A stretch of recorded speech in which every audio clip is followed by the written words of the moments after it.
everybody, and welcome to our channel. Thank you. If you're new to our channel, thank you to all our new subscribers, and thank you for anyone who's new today. My name is Tanita. And I'm Wonderful Ike.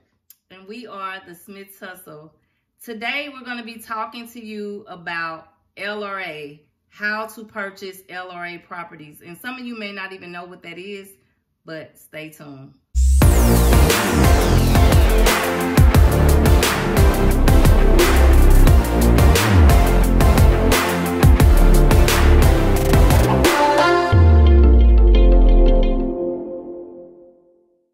Okay, let's jump right into it. Today we're going to be talking about LRA, how to obtain LRA properties. So for those people who are in the city of St. Louis, Missouri, LRA stands for Land Reutilization Authority.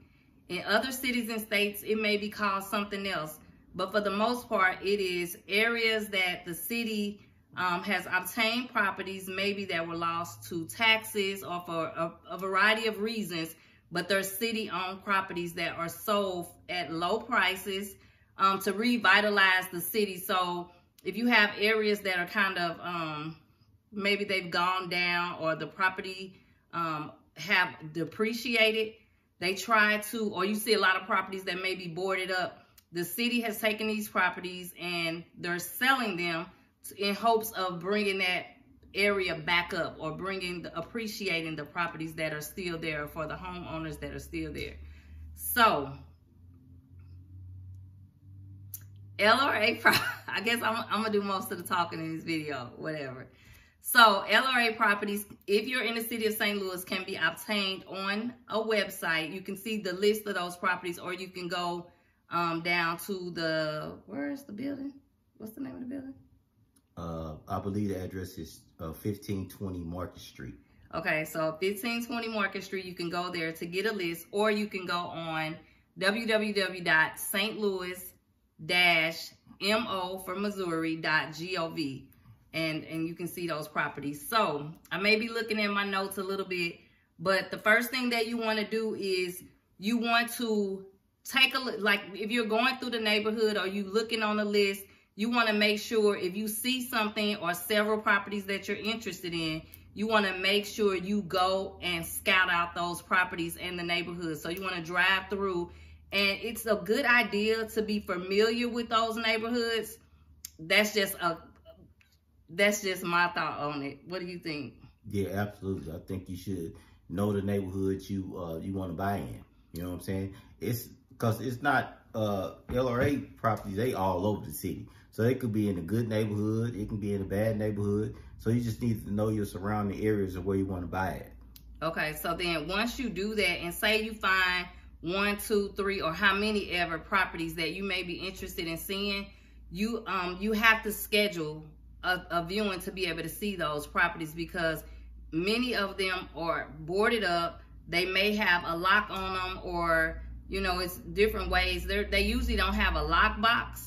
No, they don't have a lock box. They just have a lock on them. So most of the time you have to go, when you see a property you like, you got to go to LRA. You got to pay a deposit, a $20 deposit to get a key. Once you get the $20 deposit to the key, they give you a key. You go check out the property. You know, they'll have you tell them what property you want to see, and they'll have your name down for that property that you want to go see. And then you can go view that property. Once you bring that key back, then you get your $20 deposit back. But if the house don't have a lock on it, if it's boarded up, then you have to make an appointment for them to come out and take the screws off from the door and let you in. So you have to make an appointment for the ones that's boarded up. Another good thing too is once you know you're going to go view a property and you've done your research as far as the area, if you know a contractor or someone who knows about renovations, it's a good idea to take them with you. You also want to make sure you take a flashlight and make sure you take pen and paper, or use your phone to video, to take pictures. It usually probably be dark in those properties because the electric isn't on. But if you can get any type of footage of things, because you're going to need to go to the store and see about materials. You know, if you have a contractor with you, you guys may be able to sit down and kind of map out a plan of what he's going to charge you in labor and materials. But it's also a good idea to go to the store for yourself to price those materials as well. So that's another thing with the LRA properties. The majority of them are going to be renovation properties. They're usually not a turnkey. We haven't seen any that was like a turnkey. Maybe not really bad, but really not really bad, but you know, where you got to do something, you know, because you got to realize these properties been sitting, so somebody may have came in and stole the copper out of the property, you know what I'm saying, stole whatever copper they can find, you know, they just destroy the properties, yeah, you know. And sometimes there's squatters in those properties too. Exactly, yeah. So let's say you found a property that you really like. So your next step is going to be to go back to the LRA office so that you can do the paperwork, so that you can make an offer on the property. So let's say the property is $1,000, $2,000, whatever it is. Another suggestion would be just go ahead and offer them what they're asking for, so that the process is not delayed. Because if they reject the offer, which it could take a while before you even know when you're approved, like about how long, baby?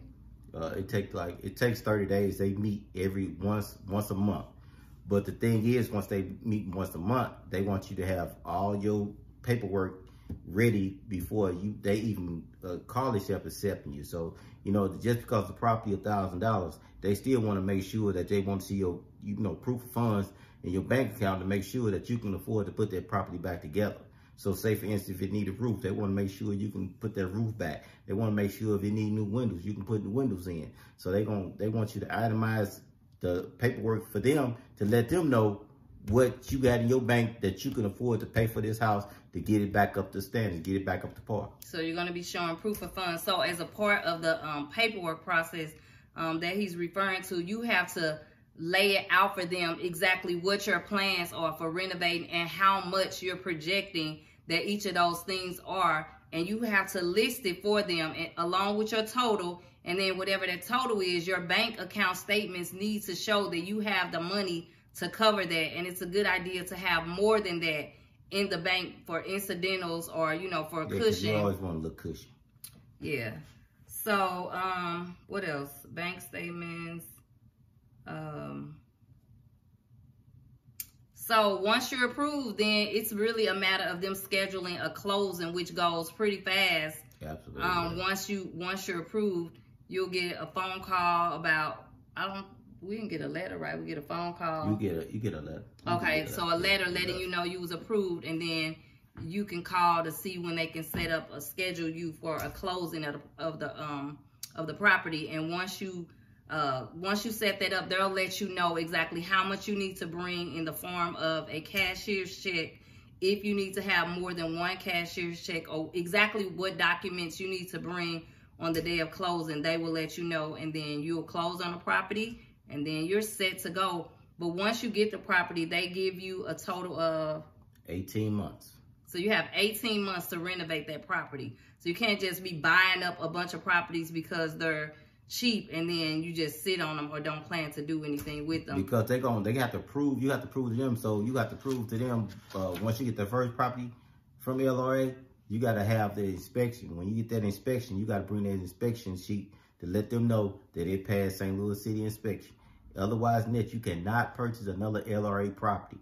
Now, as far as the 18 months go, sometimes they say, well, you got 18 months, but I've seen a couple people get LRA properties and they ain't nowhere near be 18 months. Matter of fact, the property still ain't up to par. So they really don't enforce it. But then again, don't be the one. Don't be the one, yeah. Exactly. Don't be the one. If they say 18 months, go ahead and try to knock it out, especially if you're planning on repeating that process.